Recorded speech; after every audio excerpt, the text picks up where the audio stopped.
তৃণমূলের পঞ্চায়েত সদস্য কেটে ফেললেন প্রায় 40টি গাছ। আর জানিয়ে জোর শোরগোল শুরু হয়েছে পাথর প্রতিমা ব্লকের দিগম্বরপুর গ্রাম পঞ্চায়েতে। দেখুন, রেমাল ঝড়ে পড়েছিল একটি গাছ, আর তৃণমূল নেতা রেমাল ঝড়ের অজুহাত দিয়ে কেটে ফেললেন 40টি গাছ। শুধু গাছ কাটলেনই না, গাছগুলি বিক্রিও করে দিলেন বলে অভিযোগ। দক্ষিণ 24 পরগনার পাথর প্রতিমা ব্লকের দিগম্বরপুর গ্রাম পঞ্চায়েতের 51 নম্বর বুথের ঘটনা। অভিযোগ তৃণমূল সদস্য গোপাল ঘোষের বিরুদ্ধে। গাছ কাটা নিয়ে জোর শোরগোল এলাকায়। রেমাল ঝড়ে একটা মাত্র ইউসি গাছ উল্টে গিয়েছিল, সেই জায়গায় 42খানা গাছ কাটা হবে এরকম আমাদের কাছে খবর। নিষেধ করছি, আমাদের কথা শুনছে না, তবু বারণ করা সত্ত্বেও গাছ কাটতেই চলেছে। পুরো রাস্তার গাছ এভাবে দুর্নীতি হবে? এর আগে বহুত গাছ এরকম রাস্তার চুরি হয়েছে, চুরি করে বিক্রি করেছে।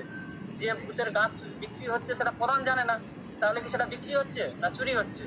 তাই আমরা এর সঠিক তদন্ত চাই, বিচার চাই।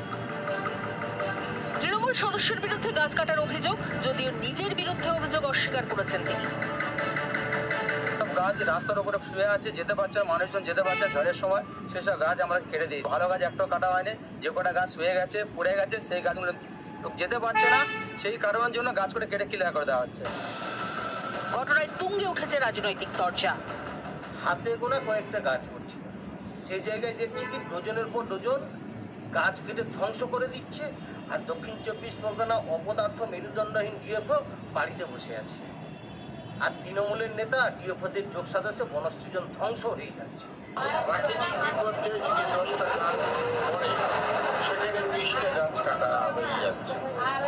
সেই টাকাটা আমাদের অন্ধকারে আছি, সে টাকাটা পঞ্চায়েতে জমা পড়ছে কিনা সেটা আমাদের কাছে পরিষ্কার না। এর আগে কাকদ্বীপের মধুসূদনপুর গ্রাম পঞ্চায়েতে 1000-এরও বেশি গাছ কাটার অভিযোগ ওঠে। পাথর প্রতিমা ব্লকের মিলন মোড়ে 300-রও বেশি গাছ কাটা হয় বলে অভিযোগ। একের পর এক গাছ কেটে বিক্রি হয়ে যাচ্ছে কার নির্দেশে? কোথায় যাচ্ছে সেই টাকা? অরুণ হালদারের রিপোর্ট, রিপাবলিক বাংলা।